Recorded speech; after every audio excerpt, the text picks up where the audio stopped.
Chapitre 14. Comment l'enfant Jésus demeura à Jérusalem. Jésus étant dans sa 12e année, monta avec ses parents à Jérusalem, selon l'usage et le précepte de la loi, à l'occasion de la fête qui durait 8 jours. Ainsi l'enfant Jésus supporte déjà de longs voyages, et il va pour honorer son Père céleste dans ces jours de fête. En effet, il y a entre le Père et le Fils un amour souverain. Et le Fils était affligé et profondément attristé de voir son Père outragé par la multitude des péchés qui se commettaient sans cesse, beaucoup plus qu'il ne se réjouissait de l'honneur apparent et de la joie extérieure des pompes de la fête.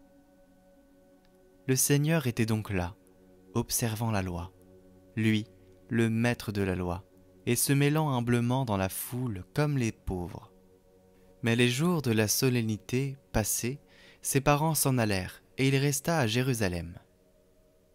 Soyez attentive, et tenez votre esprit présent, car voici un sujet pieux et fécond. Je vous ai dit plus haut que, de Nazareth, où habitait le Seigneur, à Jérusalem, il y a 14 à 15 000 environ. Or, lorsque Marie et Joseph, marchant par différents chemins, furent arrivés le soir, au lieu où l'on devait passer la nuit, Notre-Dame, voyant Joseph sans l'enfant, tandis qu'elle le croyait avec lui, lui demande « Où est l'enfant » ?« Je ne sais pas, répond Joseph. Il n'est pas revenu avec moi, je croyais qu'il était avec vous. » Alors frappée d'une violente douleur, elle s'écrie tout en larmes « Il n'est pas revenu avec moi, hélas.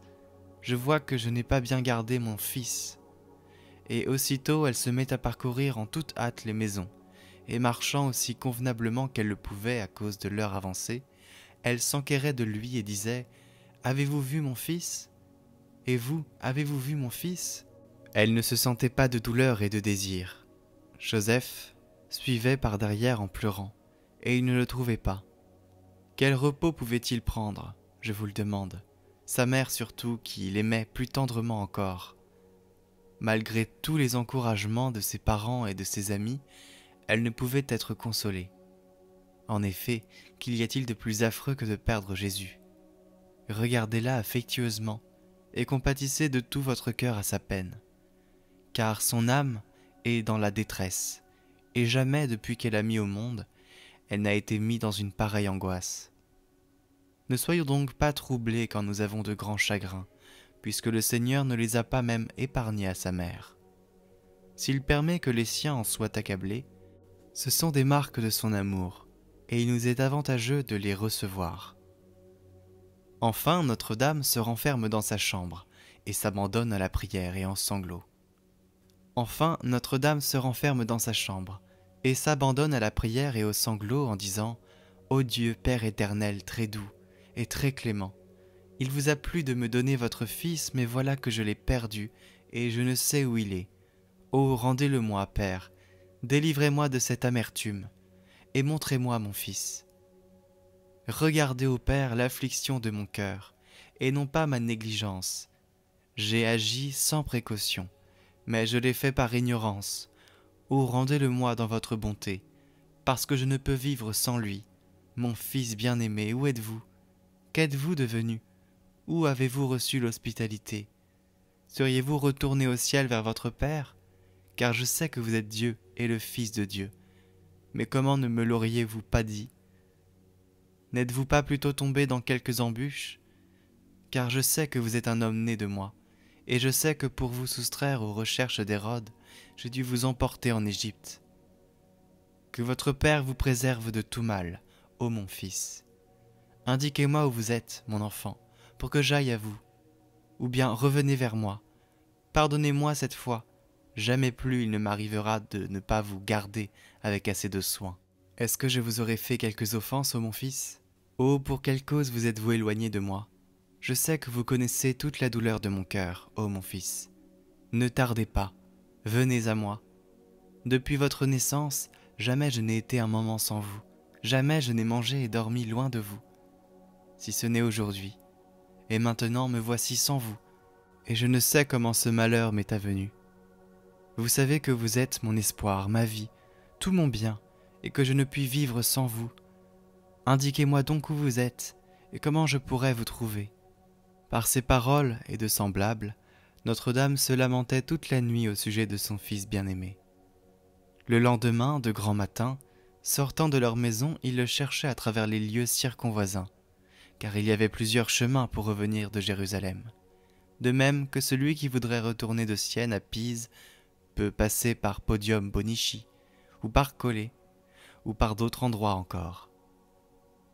Le jour suivant, ils parcouraient les autres routes, cherchant Jésus parmi leurs parents et leurs connaissances. Et comme ils ne le trouvaient pas, la mère se tourmentait et perdait tout espoir et ne pouvait se consoler. Le 3e jour, enfin, ils reviennent à Jérusalem et ils le trouvent assis dans le temple au milieu des docteurs. Alors, pleine de joie et de bonheur à sa vue, Marie se jette à genoux et rend grâce à Dieu en pleurant. L'enfant Jésus, apercevant sa mère, vient à elle. Elle le prend entre ses bras, le presse et l'embrasse, appuie tendrement son visage sur son visage, et elle le garde longtemps sur son sein, si attendrie qu'elle ne pouvait parler. Enfin, le regardant avec douceur, « Mon fils, que nous avez-vous fait ainsi? Votre père et moi, nous vous cherchions bien affligés. Pourquoi me cherchiez-vous? Répondit Jésus. Il faut que je remplisse les ordres de mon père. Ils ne comprirent pas ces paroles, et Marie ajouta, « Je voudrais que nous revinssions à notre demeure. Ne reviendrez-vous pas avec nous? Je ferai ce qu'il vous plaira, répondit Jésus, et il revint avec eux à Nazareth. Vous avez vu l'affliction de la très sainte Vierge en cette circonstance. Mais qu'avait fait l'enfant Jésus pendant ces 3 jours? Regardez-le, se rendant à quelque hôtellerie des pauvres, demandant à y être reçu.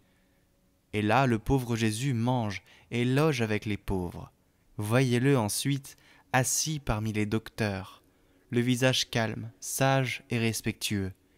Il écoute et il interroge comme un ignorant, ce qu'il faisait par humilité et pour qu'ils ne fussent pas couverts de confusion par ses admirables réponses.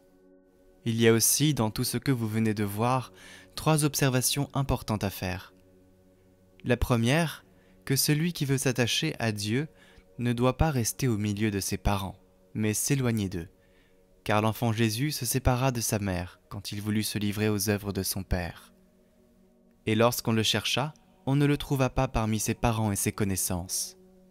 La seconde, que celui qui veut vivre de la vie spirituelle ne doit pas s'étonner si quelquefois son âme est aride, et s'il lui semble être abandonné par Dieu, puisque cela est arrivé même à la mère du Seigneur.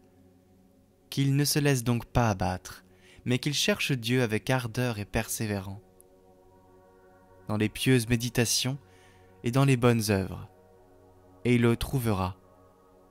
La troisième, c'est que l'on ne doit pas tenir à son propre sentiment ni à sa propre volonté.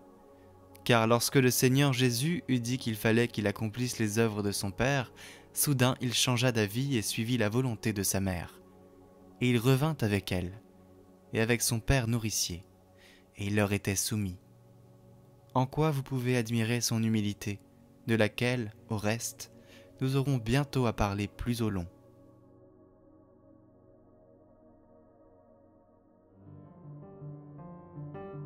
Les œuvres visuelles que vous voyez dans ces vidéos sont toutes réalisées pour Catoglade, spécialement pour l'occasion de ce parcours des méditations de la vie du Christ.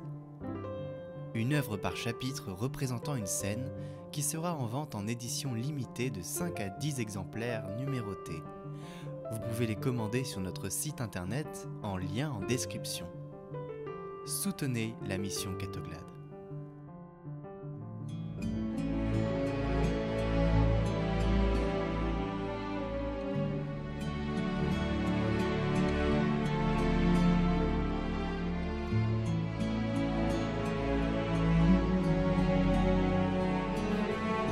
Écoutez la parole du jour, chaque jour sur Catoglade.